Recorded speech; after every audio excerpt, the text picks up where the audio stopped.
Hello, I'm in a 2018 Nissan Rogue. Today I'm going to show you to refill your gas. So first, we're going to want to push this button. You might need to make sure there's power to your vehicle for this to work, but this is just releasing that safety cover. So with that pushed, we'll now go to the passenger side. And you should see now that that little cover is loose, whereas before it would have been locked closed. So we'll just slide this open. Double check nothing's bent or broken or debris stuck in here. But from here, you just unscrew as normal.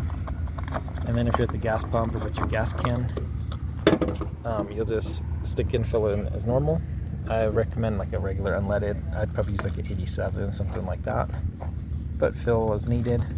And you'd unscrew this back on nice and tight. And then when you're done, you can just push this closed again, and this is where that safety released. So once this is pushed closed again, it won't open again, so you go push that button inside.